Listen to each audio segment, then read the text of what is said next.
Hello and welcome to the Marketing Guides for Small Business podcast. I'm Ian Cantle from Outsourced Marketing. And as usual, we have Ken Tucker and Paul Barthel from Chainscape Web and Jeff Steck from Tylerica Marketing Systems out of Texas. So, guys, today we're going to get real on the topic of how to generate more leads. Whether you're a startup just getting off the ground or an established business looking to expand your reach, understanding the art and the science of lead generation is absolutely key to driving more growth and increasing your customer base and ultimately your business's profitability. So guys, I thought it would be really insightful to do a roundtable discussion today on a variety of topics about lead generation. Each of us brings a unique perspective and experiences and serves different types of clients. So I'm really looking forward to the conversation we'll generate today and the thoughts you guys bring. So without further ado, let's jump in. So I'm going to roundtable it. I'll prompt you guys, but as usual, feel free to jump in anytime. But the first question I wanted to ask each of you is, what's your advice for how businesses can generate more leads? And we'll start off with Ken. All right. Yeah, thanks. So the very first thing I want to talk about is the quality of the offer. This is where, I mean, honestly, if you have an uninteresting or bad offer or no offer, apparent offer, you might as well save your money, because you may get lucky, you may get a little bit of business, but this is where 90% of businesses fail. They don't think about the offer, and yet they turn around and they spend money to drive traffic to that offer.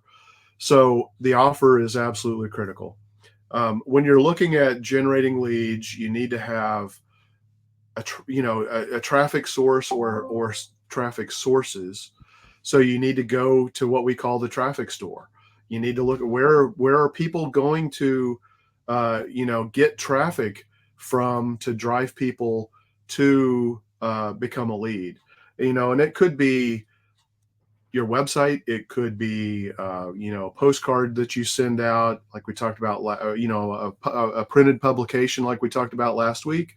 It could be Google ads. It could be an SEO strategy. It could be a whole bunch of things, but you have to decide based on who your ideal client is and what do they want, what problem do they need to solve, what your offer needs to be to get them interested, curious, and to start down that path where then you can nurture them through a sales funnel strategy to get to the point where they raise their hand, they express interest, and then you stay top of mind with them. You nurture them through the natural buying cycle, as we talk about through duct tape with the marketing hourglass: know, like, trust, try, buy, repeat, and refer, to the point where they're ready to raise their hand and say, I want to schedule an appointment, or I'm ready to buy. Either one, is an outcome.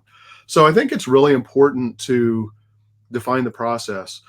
Interestingly, I spent this weekend working on 3 different sales funnels for my business. And I do this, fairly often. I'm amazed at how much time and effort it took me to build these funnels where they were already fairly well formed. But you're talking about a multi-dimensional solution, an omni-channel solution to make this happen. You got to have, now, one of the things I haven't done yet is I haven't worked on the traffic. But I need to kind of take a step back. I'm confident I've got a good offer, but I need to make sure that I figure out who really needs that offer the most. And then that's how I'm going to factor in my traffic strategy to target the right people.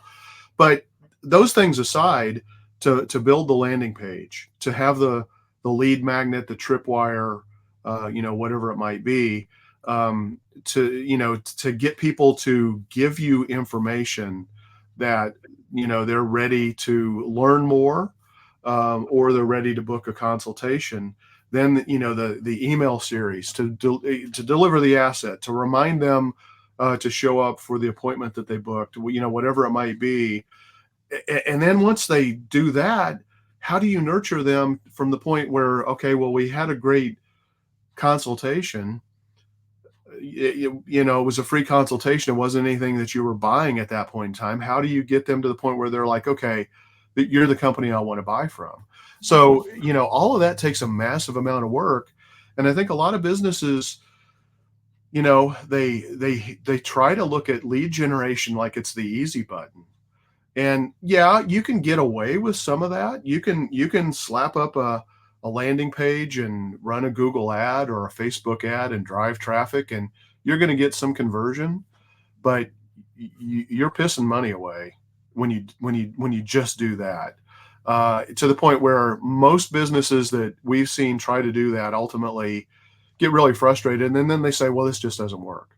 So I've rambled on and on. I mean, but those are kind of the things. One thing I do want to talk about though is really great insight that I kind of learned. I didn't learn, but it really kind of came to my attention again this week was, a lot of people, we talk about solving problems that people have, and that's absolutely critical. But sometimes they don't even know what the problem is. They know the symptom, and so you have to think about the nature of who is your ideal or likely customer.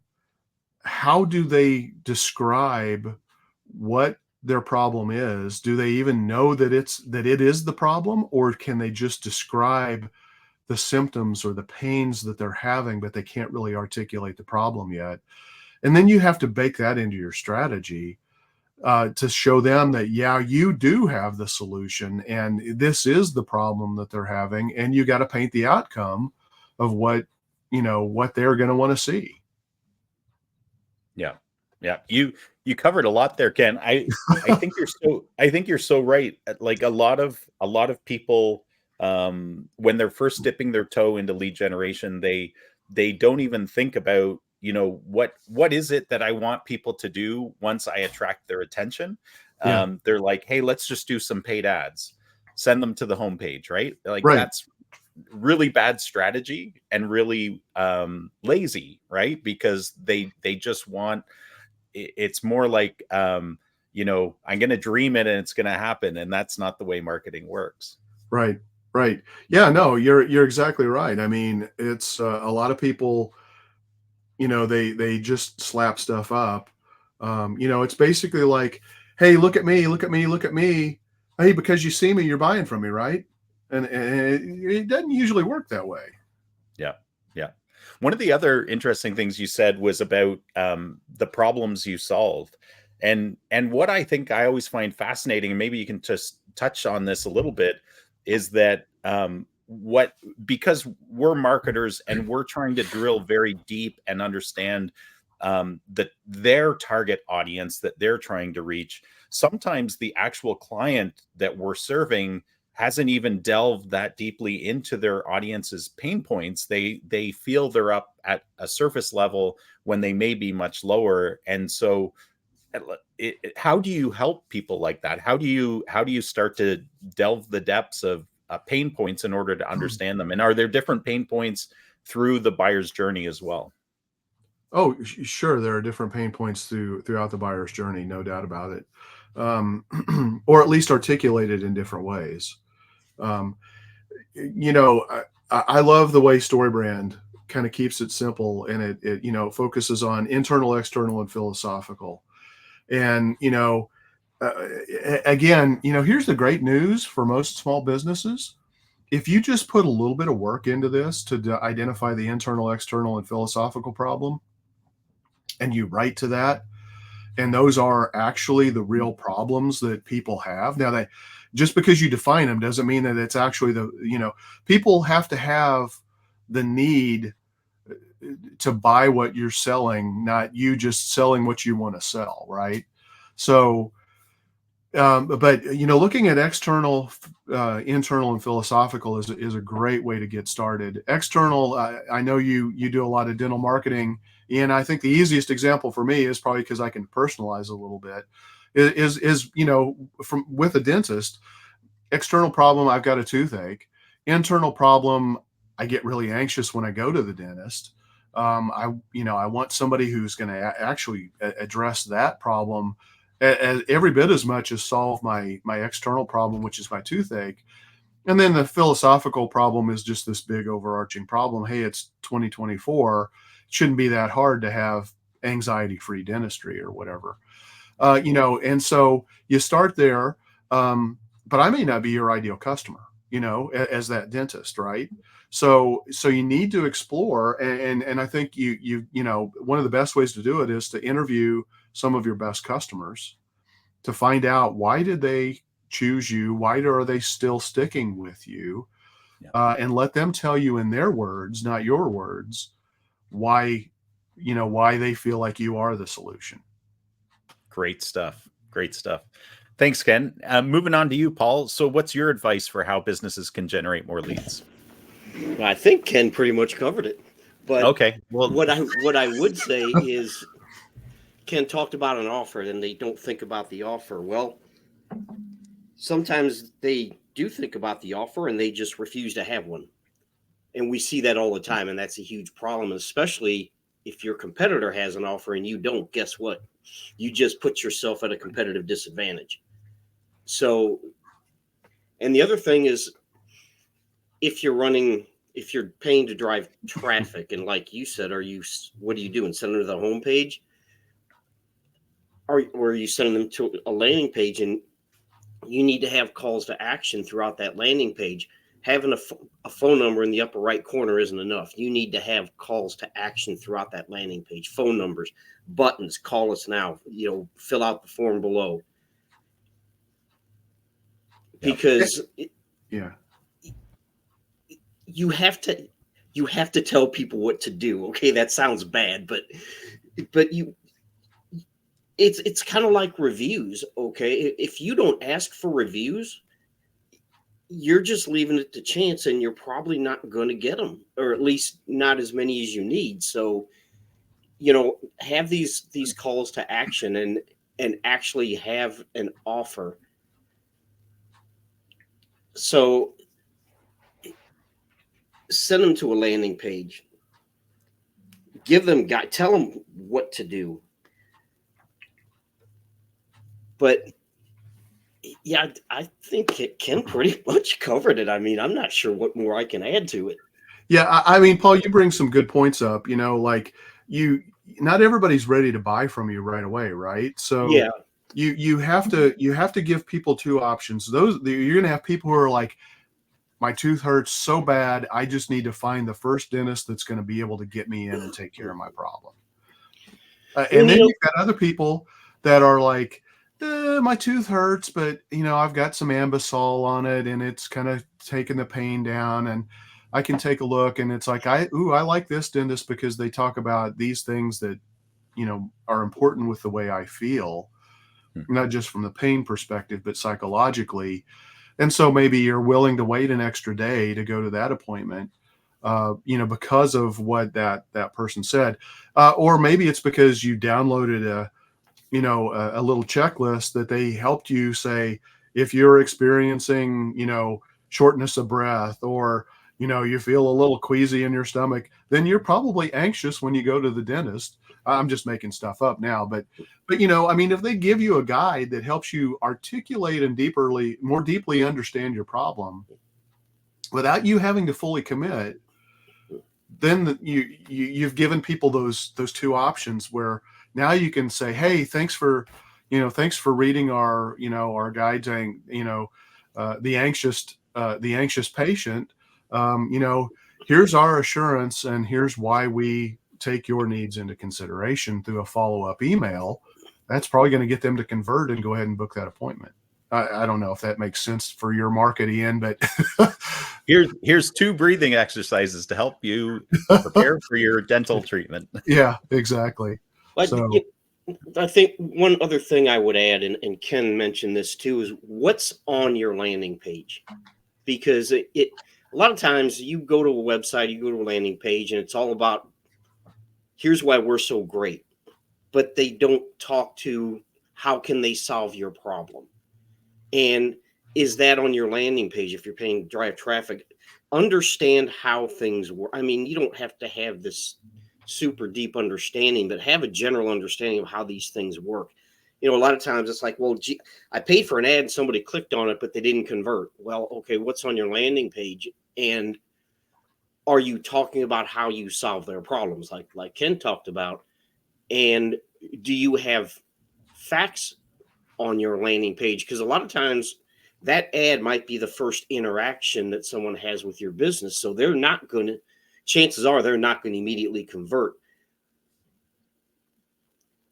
So if you have facts on your, frequently asked questions on your landing page, that helps them get more information and talk about the problems you solve. And we lost Ken. And he's fighting allergies, so I think he'll be back.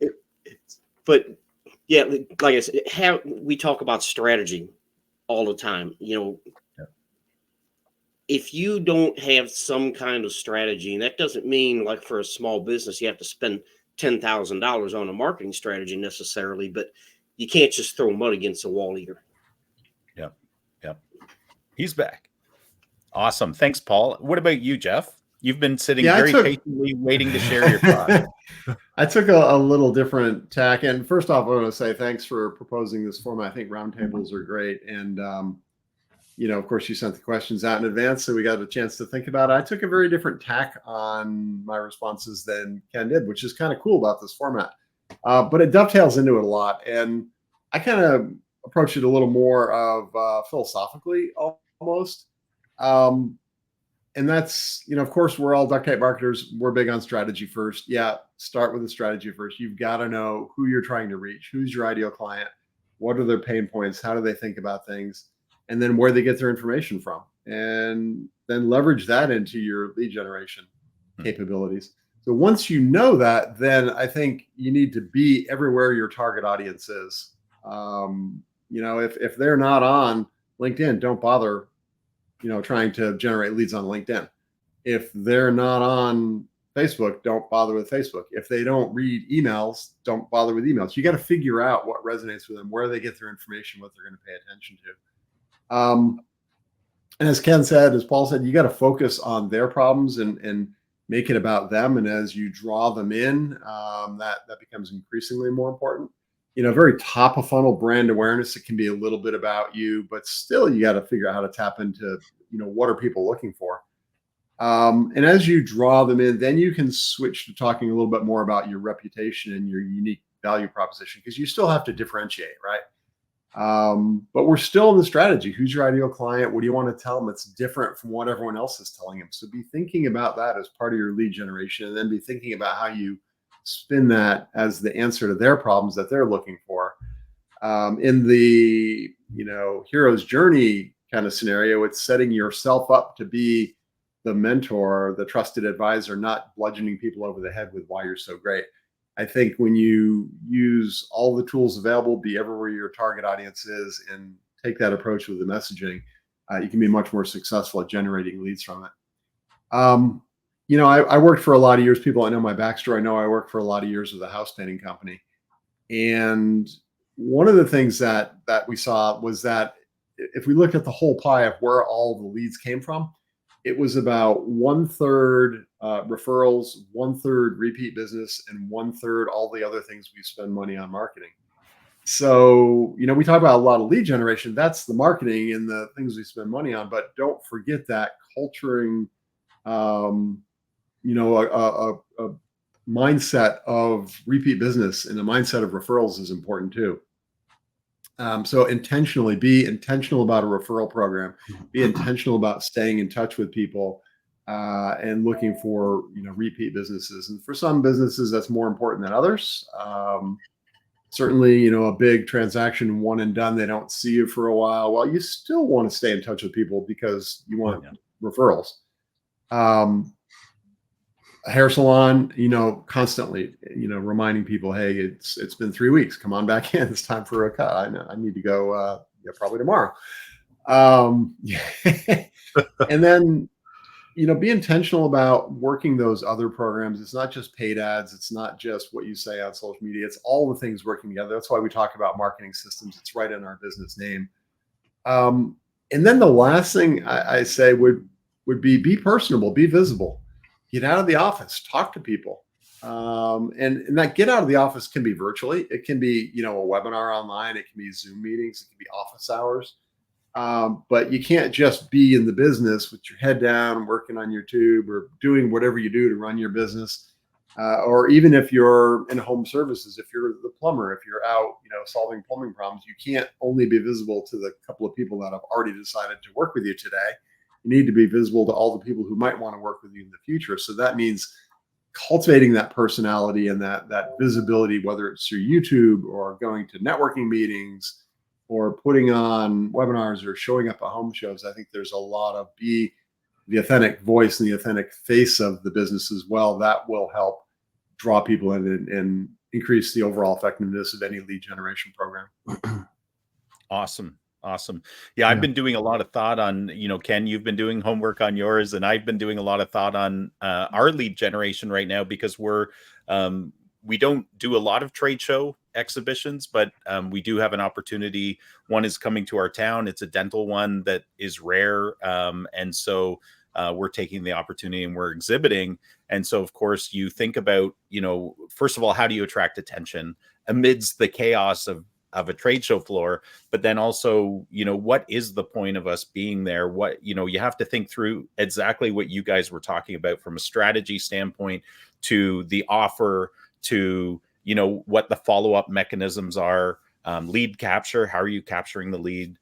So it's kind of this microcosm, of what we do for our clients all the time and what we do online as well for our lead generation purposes. But I'm just finding it kind of a fun activity to, first of all, explore some new things. But I think businesses that, think lead generation is just this one type, it's online advertising or something like that, they're missing a lot of opportunities, because they need to think holistically about those ideal customers they're trying to attract. Yeah. Jeff, you made a great point, about two items that should be in the traffic store that I think most people forget about. And that is the referrals and the requests for repeat business. Those are, fantastic traffic sources that are underutilized. And, it's like, even if you're like, you're talking about the house painter, somebody came in and did interior painting. Well, you know what? They still have a deck. They still have maybe a fence. They still have, the exterior of their house. If depending on if the painter does power washing. So there's still other services that you could be offering. Just because somebody did make a purchase recently doesn't mean that they're going to remember, oh, you know what? I need to call them because they do exterior painting as well.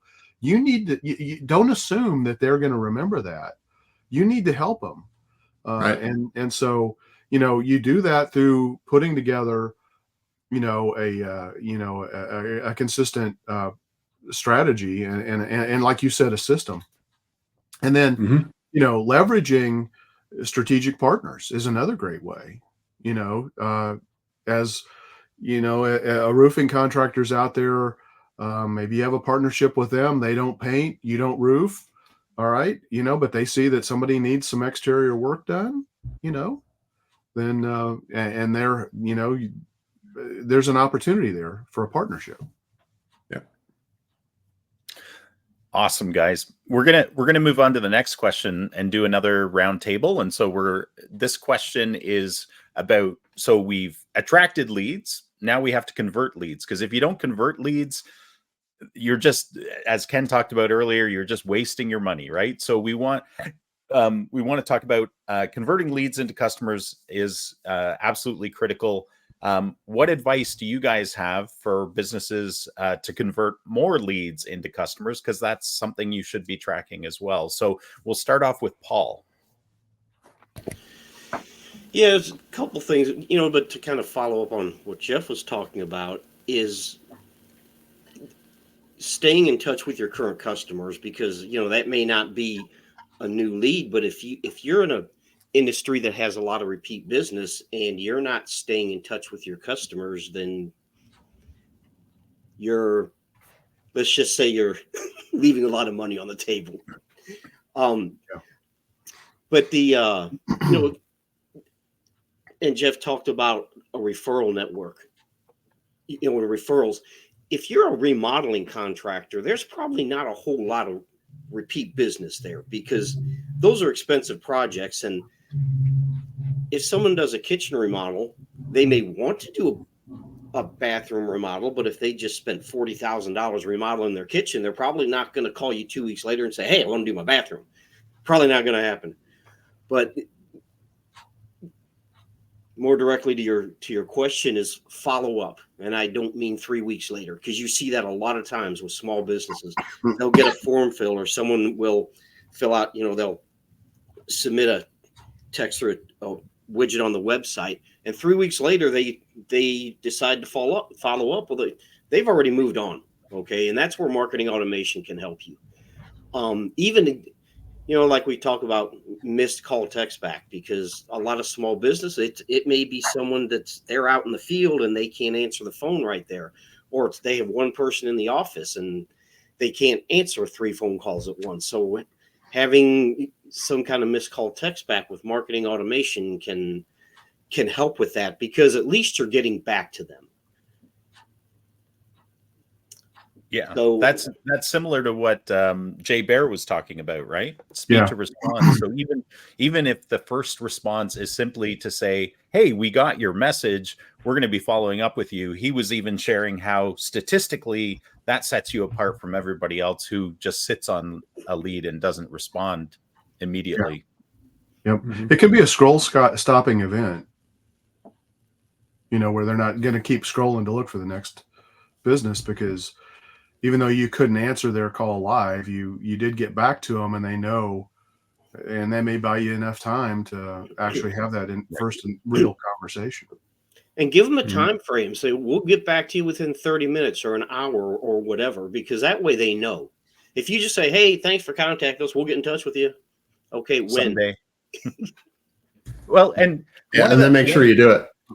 Exactly. Yeah. Keep those small promises, because you're proving that you can do that, right? For the big promises.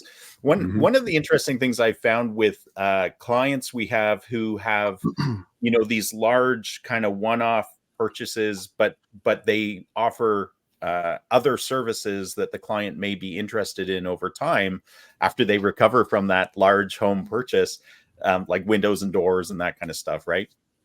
Is that they make this assumption in their mind, the business owners make an assumption in their mind that those people will come back to them first if they have this other purchasing decision, even if it's for windows and doors again. And one of the things I try to educate them on is, if you're not putting in the work to stay top of mind with those people, like, they don't live in a vacuum, and they're being bombarded by messages every day, every week. And if they start researching again about a particular service and you're not there, you've just diminished the chances. Even though you're a proven commodity in their mind, you won't be top of mind, and you're putting yourself at a disadvantage. And I think people forget about that, right? They think, we've won those guys before. If they come back, it's only because they love us. But a lot of times it's because of all the other marketing we're doing on their behalf that we're keeping them top of mind through email marketing, ads, social media, all of that kind of stuff. Yeah. Jeff, what about you? Yeah. So from a philosophical point of view, make it all about them, right? You're not going to draw people in. You're not going to convert them to, that know, like, and trust them deciding to do business with you if you try and make it all about you, especially early on. That old saying, nobody cares how much you know until they know how much you care, kind of comes into play. But tactically speaking, I think, some often overlooked tactics that can make a big difference. Again, staying top of mind, creating all those touch points. It used to be you need 7 touches to get somebody's attention. Now it's more like, 17, maybe I've seen studies as many as 50, depending on the market that you're in the niche. It's because people are being bombarded with so much information. So how do you create some more of those touch points? I think retargeting is a good tactic that's often overlooked. And retargeting is, if somebody visits your website, then they start seeing ads. It's If they're just a on Facebook, they see ads on Facebook. Yeah, it's just a coincidence. That's right. Yeah. Privacy is an illusion, right? If you're online, things are being tracked and measured and used, and AI is going to both accelerate that and hopefully make it more relevant.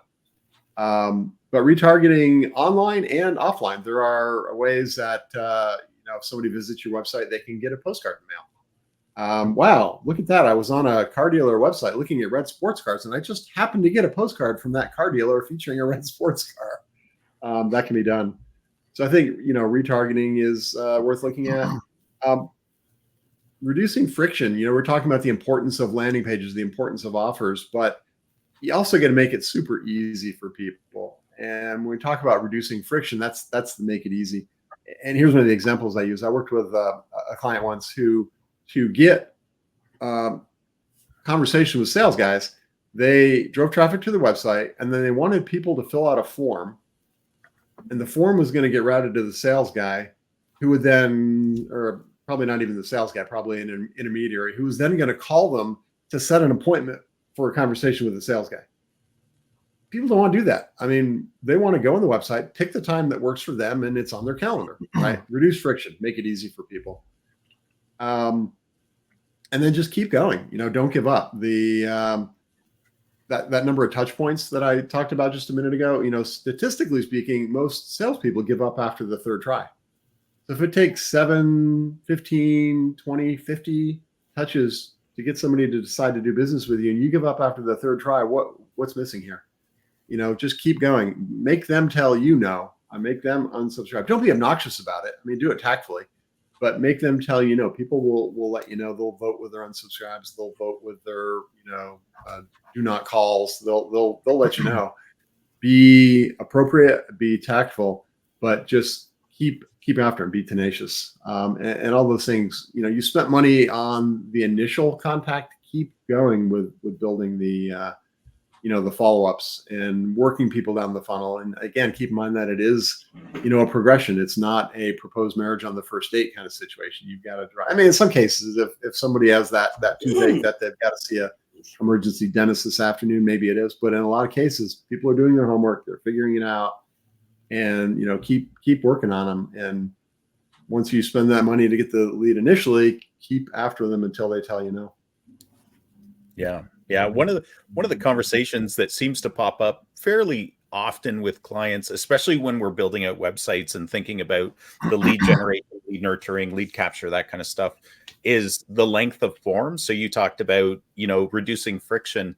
And yeah. I don't think I've ever had a client that has minimized the number of form fields. And so the conversation is always like, studies have shown the maximum number of form fields you should ever have, if possible, is 7. But depending where somebody is in their buyer's journey, 2 form fields might be maximum, right? Do you guys find that as well? Oh yeah. Yeah. The less you ask for, the more you get. There's one other thing I had in my notes that I glossed over. I want to circle back to real quick. And that's keeping up with changes in the marketplace, and especially changes among your ideal clients in terms of what they want or need. Things change over time, right? If you're still running the same messaging and the same offers as you were, 10 years ago or 5 years ago, even 2 years ago, you might be out of touch with your market. And if you're not getting all the leads you want, it may be because you need to revisit how you're approaching the marketplace and what you're telling them and what you're asking people to do. That's a great point, Jeff.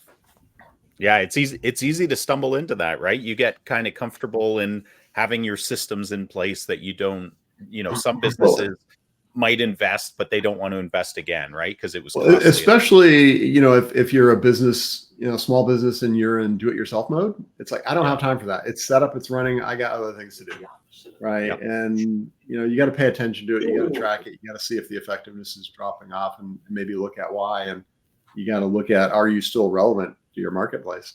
I mean, there are businesses out there that are still, I just advertise in the Yellow Pages. Who uses Yellow Pages anymore? Yeah. What about you, Ken? Lead conversion. Yeah. So the first thing is, Jeff was talking about retargeting. Hmm.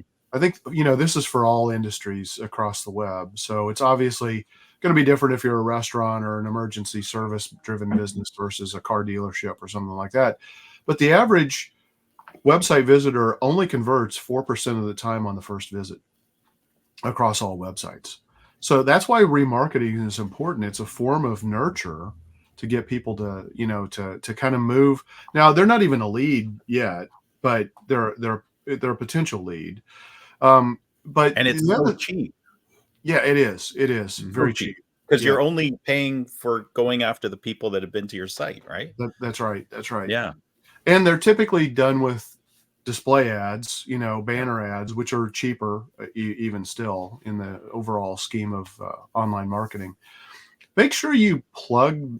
Look, every website is a leaky bucket, unless you go through a very thorough process. You may drive people to your website from your Facebook page, from your Google business profile. They may be even contacting your business through those channels, and you're getting leads that you're not even paying attention to.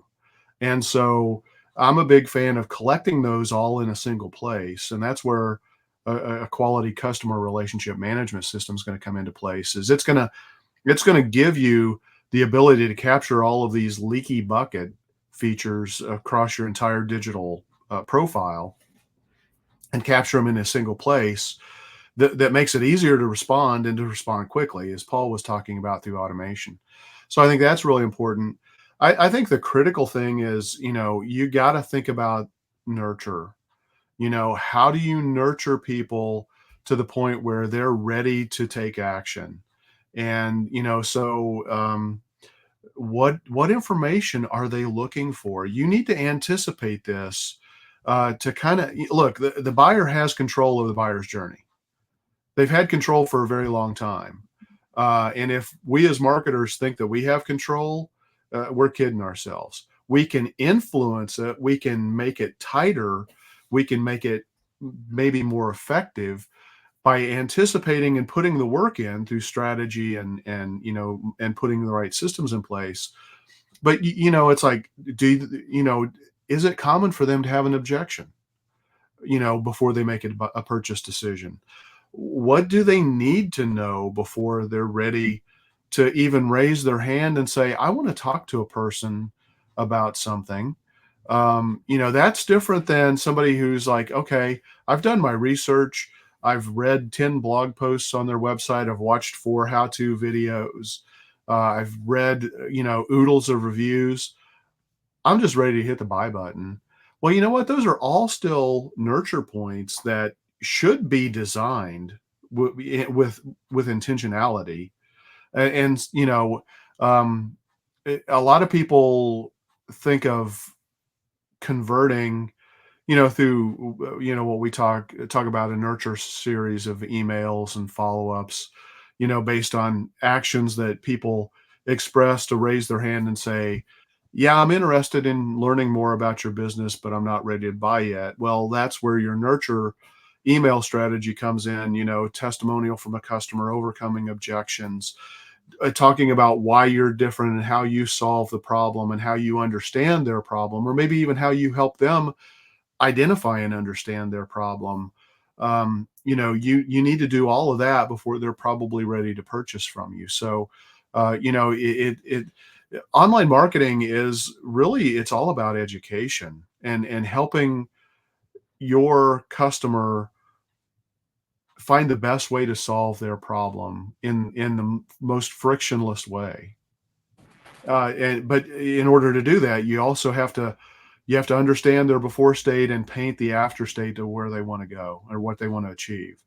And so that's where I think most businesses fail when it comes to the whole process of converting somebody from just a lead to becoming a customer.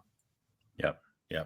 One of the interesting conversion things I've observed is where businesses who have office hours, of course, most of us do, decide to get a call center to support them in after hours or even when it's extremely busy time, or lunch times, that kind of stuff, where they have a call center answering their calls. And I think this is really key, because usually the top conversions that we're looking for as businesses are, appointments would be stellar, right? Somebody booking an appointment. But oftentimes it's a phone call or a form fill. And if somebody doesn't answer your phone, you've lost a hot opportunity. And so they hire call centers. And I've noticed, because we do call tracking and call monitoring and that kind of stuff, with some of our clients who have tried this, is that if you're not super careful about, first of all, who you hire from a call center standpoint, and equip them properly to answer the phones with the proper name. I've heard those where the same person on the same call will say the name 3 different ways, and but it's really about how do you take that call and continue to move them and convert them ultimately to the next step, right? Yeah. So I think that leads nicely into. I've got one other thing. No. Yeah, we got to talk about AI chatbots. I mean, is this the place? Because we're going to talk about trends and stuff like that later on. You want to talk about it? I think you want. Okay, so let's talk about it in this context, and then we'll circle back to that. Sure. Have a good set of frequently asked questions, and have a good set of should ask questions, because that's going to be really valuable in guiding people from the state that they're in, understanding it better, recognizing what the right solution is, and then taking action to hire your business for the product or solution that you offer. Yep. Don't disagree. Mm-hmm. And I think that leads into the question after the next question. So right. let's talk about the next question, because I think I always find that this is very insightful, because we can often see challenges and problems easier sometimes than solutions. So guys, in your experience, and we'll start with Jeff, but what mistakes have you seen businesses doing that they should avoid in their lead generation activities? Yeah, I think we already hit on a couple of them Sure. in the sense of what should you do, but let's just reiterate them here for what shouldn't you do. I think, again, not having clarity around who you're trying to attract, your ideal client, their pain points, their concerns, how they look at the world, because you got to frame everything you do around that, right? If you truly want to connect with them, because that's what we're talking about. We're talking about making connection to move them along the funnel, the pipeline. It's all about the audience, right? It's all about the audience. Yeah. So you've got to have that clarity in the strategy first. We'll just keep hammering in that all the time. Virtually every time I've gotten pulled in to do something that's just a tactic, it has not gone as well as we all would have liked, because they didn't have that clarity. They didn't have the what's next. They didn't have the good landing pages, as Paul talked about earlier. So it's clarity around who you're trying to attract, what's going to work for them, what do they need to hear about, what are they looking to hear about, and then having a good story around that and a good smooth progression taking them down the funnel of what's next. Don't, as I think I said earlier, don't propose marriage on the first date. Yep. People aren't ready for that. You've got to connect and draw them in and build your credibility, the know, like, and trust. And then the other, I think, big mistake I see is, I mentioned earlier, not keeping up with changes, but the other one is businesses, especially on somewhat limited budgets, tend to want to put all their eggs in one basket, or they want to do a peanut butter spread of a thin layer of resources going everywhere. And neither of those are good. You've got to have the right set of tactics operating at the right level, which means the appropriate budget for them. If you're trying to build business on $5 a day on Google Ads, you're probably not going to do it. If you have a $5,000 a month budget, you're trying to be on Google Ads and Facebook ads and direct mail, and it's probably not going to go far enough, right? So you need to pick the appropriate mix of tactics, more than one. Don't put all the eggs in one basket, and then operate the system at the level that's appropriate for what you need. And Ken was talking earlier about building funnels, and that's something we all do. And part of that is an analysis of, you're trying to get a certain number of leads out of the bottom. What's the drop off at each level? Work your way backwards. And how many sales calls do you need to have? How many appointments need to be set up, how many ads need to be clicked on, how many impressions are needed on ads. And that same kind of methodology works for all aspects of the channel. But you need to intentionally design the lead generation machines to get you the result you want, and then make sure that how you operate them in the budget is consistent with the results you want to get. Yeah. I'm still stuck on your comment about, those wimpy sandwiches, because it's lunchtime and, we're getting a little hungry here. But yeah, you need sandwiches with meat in them or a lot of peanut butter. Yeah, I make a peanut butter and jelly sandwich. My wife goes, "How much are you putting on there?" Exactly. It's gotta balance out the bread. That's right. That's right. All things need to be working balance. Yep. Paul, what about you? Mistakes you've seen or mistakes businesses should avoid when it comes to lead gen? Well, everything we've been talking about that you should do, the opposite of that is probably what you should not do. But a few things that if you do have a nurture email sequence, okay, make it easy for people to unsubscribe if they want to. I know we've talked about that before, but if I get an email and I want to unsubscribe and I hit that unsubscribe and then it wants me to fill out a form and go to the website and go to your settings and all this other crap, you just got marked as spam. I'm not going to jump through hoops to unsubscribe from an email. It should be one click. And immediate. All right. How many times have you gotten one that says, "Oh, you'll be unsubscribed sometime in the next 7 days"? It's like, wait a minute, what? These are computers. Yeah, Things happen that fast, right? Yeah. So things like that are important. And if you are, and maybe this is just me, but if you're sending out email marketing, don't send that out at 11 o'clock at night. I mean, that's just annoying. Or text messages are even worse. Oh yeah, those are even worse. Absolutely. That's horrible. But awesome. Yeah, that's kind of my thoughts on that. Awesome. What about you, Ken? Not preparing for success. What do you mean by that? So, I not to say that this is the right strategy or tactic, but just I look at what happened with so many businesses with Groupon, and Groupon is, it's a thing in and of itself that we could talk about on and on and on. But one of the problems that happened with a lot of businesses with Groupon is they got overwhelmed by response to the point where they could no longer deliver. In some cases, it cost them, and they had to go out of business because they simply couldn't buy the materials that they needed to be able to do their job. But in other cases, they got so overwhelmed that they couldn't keep up and satisfy people in a fast enough manner, like if you were a restaurant. So if you're going to do something, you need to prepare to fail, but you also need to be prepared to succeed. And so I think that that's a really important thing when, if you're going to be running a Google ad campaign where you're trying to drive X number of new leads per month, or whatever you're doing to drive leads, make sure that you have the capacity to deal with and respond with those leads in a timely and an appropriate manner. Otherwise, you may be making your situation worse.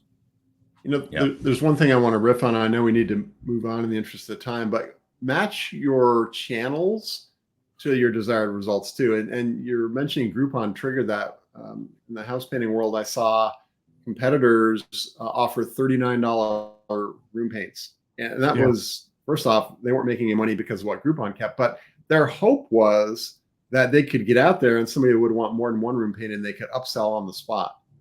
Right. But the people that are buying those $39 one room repaint deals are not going to have their entire house painted. They're looking for a bargain basement cheap deal. So make sure you match your offers and how you present things with the channels and the mindsets that people are in on those channels too. Yeah. The other thing I want to go back to offer is, a lot of people think when you use the word offer, it's immediately a discount, or something like that. Doesn't have to be. An offer doesn't have to be. It could be a bundle. It can be a solution of things that you've curated and put together to solve a problem in a way that somebody else hasn't. Um, it may need to be a discount depending on your market, the competitors, what's going on, but it doesn't. But I think people always think offer equals discount, and it should be offer equals value and perceived value and needed value of your ideal customer. Mhm. Yeah.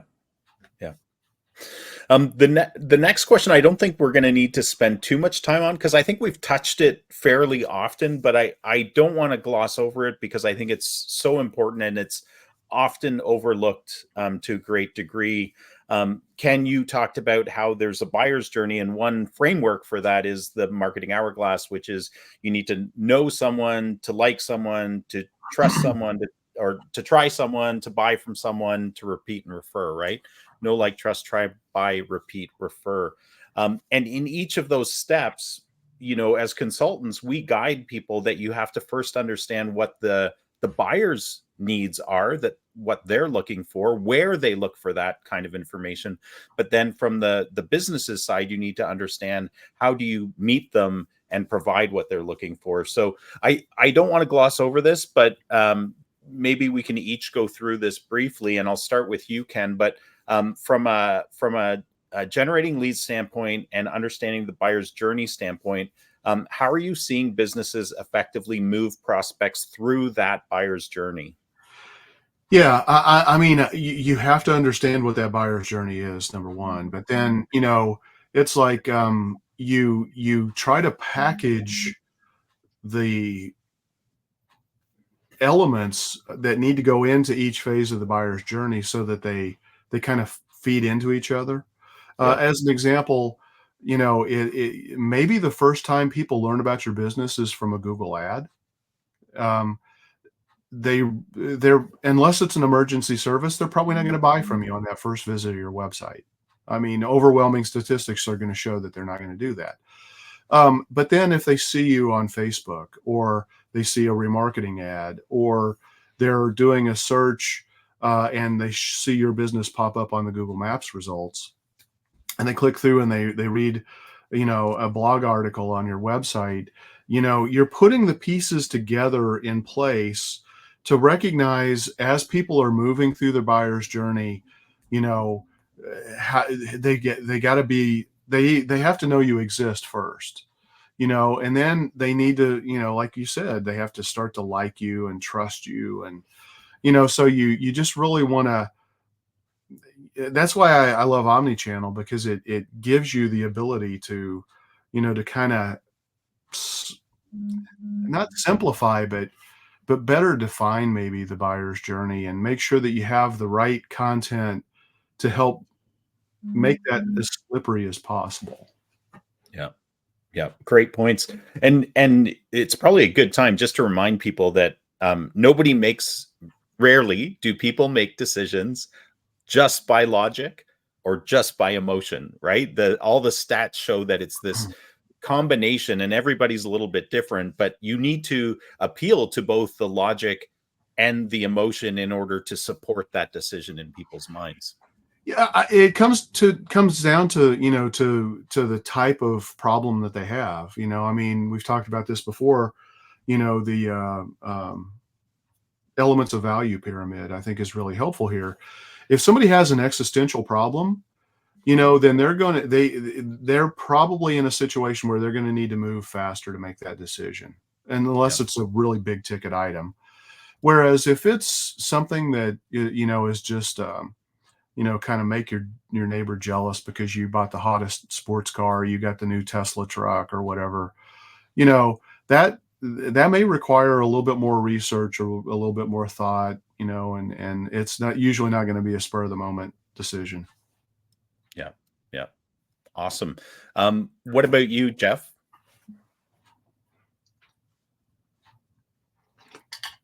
Uh-oh. Are you frozen? He's frozen. Okay, well, why don't we move on to Paul? What about you, Paul? So if I'm a little sluggish responding, it's probably my end. Yeah, I think that when we talk about the buyer's journey, that this day and age, by the time someone actually contacts you, they've already done a lot of research. and you're on the short list, so to speak. So I think it goes back to speed of response and nurturing that prospect or that lead, because they they've already done a lot of research. That's part of the buyer's journey, because the information is out there. They can go online, they can get a lot of the information they need, and now they're trying to figure out, okay, I've got this down. And I think this applies, well, I know it applies a lot more to big ticket items, but it's like, okay, which of these three businesses am I going to work with? And a lot of times it can come down to something as simple as speed of response, or just, following up with them, picking up the phone, calling them, saying, hey, we noticed you filled out a form on our website, or whatever it is. And sometimes you just have to pick up the phone and talk to people. Sometimes it can be that simple. Yeah. Great point. Jeff, are you back with us? Yeah, I'm not sure what happened there. I was getting a lot of random drops. We're still in the multiple steps to the journey, right? And effectively moving prospects. So I think, as Ken talked about, leveraging technology is important. But for some of the touches, right, you still have to maintain the human aspect of it. But really, if you think about it, the human aspect may not even kick in till that fifth or sixth touch. If you're using the technology for your website, your retargeting, maybe a postcard in the mail from postcard retargeting, coming back to the website. So leverage technology for some of the touches and the follow-ups, but they're still got to maintain the human element. But the other two big things I had is let the prospects drive some, right? When you are in that communication mode where you're talking to them, ask them how they want to prefer. Ask them how they like to be communicated to. Ask them, what they're looking for. Where do they want to go next? So let them do a little bit of the driving, and then adapt where they are in the funnel. I mean, the worst thing that happens is you get somebody interested in making a purchase, and they get a top of funnel follow-up, request, and that's like, well, wait a minute, we just talked. Didn't you get it? So kind of be aware of where people are and let them drive some. And then if they do go dark on you, go back to the, make them say no concept, follow up and maybe offer some suggestions, be tactful, offer them some helpful suggestions. Hey, it's been a while since we talked, been a while since I heard from you. Just wondering what's up. Where do you want to go next? I thought you might be interested in this. I thought you might be interested in that. Give them some directions of where to go next to re-engage. And then you can help get them back and moving through the funnel. Awesome. I know we're coming up on the hour. Let's finish off with you. It's kind of, you talked about choosing your own adventure there, Jeff. But let's finish off with however each of you wants to, say the last word. But we'll start off with Ken, and I'd say, if you want to talk about trends, because you were kind of saving AI a little bit there, or if you want to just share something that you want every business owner to think about this topic, finish off with that. Yeah, I mean, I don't want to take up a lot of time with this, but I think it's important. AI can be your friend, and it can be a very valuable tool. It can be a tool that helps conversationally get people to book an appointment, just by interacting with a chat bot. I mean, it's very easy to create an interactive bot that can drive people to the right parts of their website to help them find the information they need, to book an appointment, to do a variety of things. So, for example, if you're a kitchen remodeler, maybe a common question that somebody has, and again, you need to research this to see if this is valid, but a common question might be, do you offer financing? Okay, well, if somebody puts that in a chat bot or a text widget, that has automated response capabilities, you can take them right to a page that talks about your financing options if you offer them. And then first of all, it keeps people on your website for a longer period of time. That dwell time does have a nice little, boost from an SEO perspective. Google likes to see that people are naturally navigating through the content of your website and also spending time on there. So I think AI chatbots are really something that a lot of businesses need to start to embrace. I think a lot of people get freaked out by them because, again, they use their own biases to say, I don't want to talk with an AI chatbot. But some of them are done really well and are very helpful. So obviously, don't just slap one out there just to have one out there.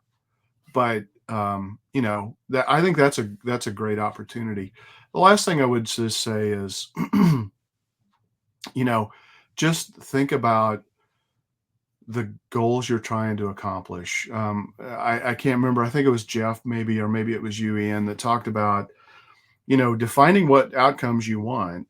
And then you kind of have to back into that to say, okay, in order to get, if I want to increase revenue by 25%, what does that dollar amount look like? What service am I going to sell to make that happen? How many leads am I going to need to get? What's my conversion rate on that type of an opportunity? And just kind of calculate it out to see, and then you can figure out how much you can afford to pay, and how many channels you might need to implement to be able to get those kinds of results. So reverse engineering, I think, can also be a really effective way to look at lead nurturing and lead generation, period. Awesome. Good points. Jeff. Yeah, just in wrap up, I'm going to go back to the notions of, know your ideal clients and what they're looking for and keeping up with how that's changing, and then figure out how to continually tap into that and adapt and modify your lead generation. And, here's one of the questions I'll throw out as an ask. Lead magnets, ebooks. I mean, really, I think everybody has enough ebooks already. I think we've evolved past offering ebooks as lead magnets, and they may still have a place for some things and some points of the funnel. But I think there are a lot of other more novel, more pertinent things that a lot of businesses can do. And I use that as an example of things change, and what worked, 2 years ago may not be working now. So just got to constantly keep up with it. Listen to podcasts like this, read the literature, or find somebody to help you with it. Awesome. Great points. Paul? Well, yeah, I think going off of what Ken said, I think AI is all the rage now, and it can be a very useful tool, but it's not a magic button. And if it's implemented incorrectly, it can probably do more harm than good. So like Ken said, you can't just take an AI chatbot and slap it out there. It has to be done correctly. You have to train it.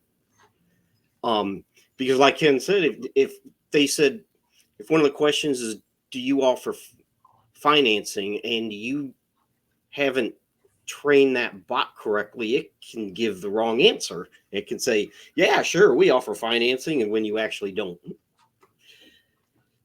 So just keep in mind, it's still technology. It's still software and algorithms. I've got one more thing I want to add, if I can. Yeah. So this is, this is more sophisticated, and it typically probably happens with bigger businesses, but hopefully it illustrates a useful point for small businesses. Don't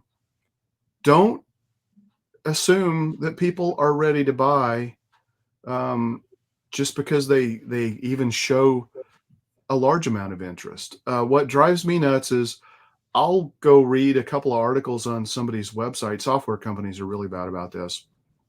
And before I know it, I'm getting a phone call asking me for a demo of their software. And it's like, back off, dudes. I am not ready to go out on a date with you yet. I am just here to learn and gather information. So be careful that you're not driving people away. It's hard enough to get leads. The last thing you want to do are, things that are driving people away and making them run from your business.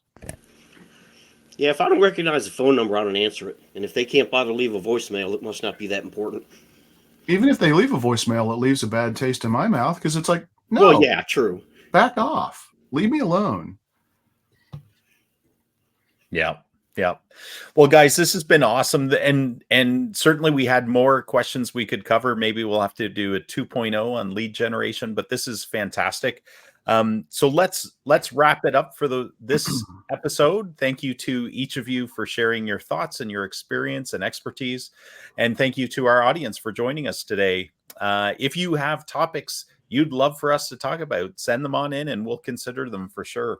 You are our focus group, and we like to keep our ear to the ground. So until next week, keep calm and market on, folks. Thanks, everyone.